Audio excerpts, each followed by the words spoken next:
Hi, I'm John Green. This is Crash Course World History, and today we're going to discuss 19th century imperialism. So the 19th century certainly didn't invent the empire, but it did take it to new heights, by which we mean lows. Or possibly heights. I don't know, I can't decide. Roll the intro while I think about it.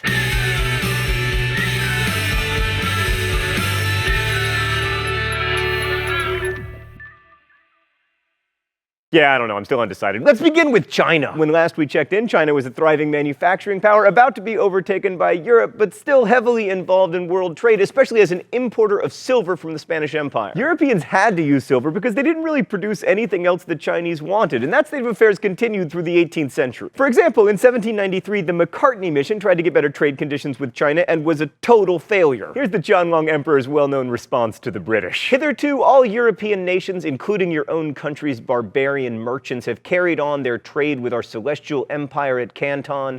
Such has been the procedure for many years, although our celestial empire possesses all things in prolific abundance and lacks no product within its own borders. But then Europeans, especially the British, found something that the Chinese would buy: opium. By the 1830s, British free trade policy unleashed a flood of opium in China, which threatened China's favorable balance of trade. It also created a lot of drug addicts. And then in 1839, the Chinese responded to what they saw as these unfair trade practices with a stern letter that they never actually sent. Commissioner Lin Jie-shu drafted a response that contained a memorable threat to cut off trade in rhubarb, silk, and tea, all valuable products of ours without which foreigners could not live. But even if the British had received this terrifying threat to their precious rhubarb supply, they probably wouldn't have responded because selling drugs is super lucrative. So the Chinese made like tea partiers, confiscating a bunch of British opium and chucking it into the sea. And then the British responded to this by demanding compensation and access to Chinese territory where they could carry out their trade. And then the Chinese were like, man, that seems a little bit harsh, whereupon the British sent in gunships, opening trade with Canton by force. Chinese General Yi Qing made a counterattack in 1842 that included a detailed plan to catapult flaming monkeys onto British ships. Stan, is that true? All right, apparently the plans actually involved strapping fireworks to monkeys' backs and were never carried out, but still. Slightly off topic, obviously I don't want anyone to light monkeys on fire. I'm just saying that flaming monkeys lend themselves to a lot of great band names, like the Sizzling Simians, Burning Bonobos, Immolated Marmoset. Stan, sometimes I feel like I should give up teaching world history and just become a band name generator. That's my real gift. Anyway, due to lack of monkey fireworks, the Chinese counterattacks were unsuccessful, and they eventually signed the Treaty of Nanjing, which stated that Britain got Hong Kong and 5 other treaty ports, as well as the equivalent of $2 billion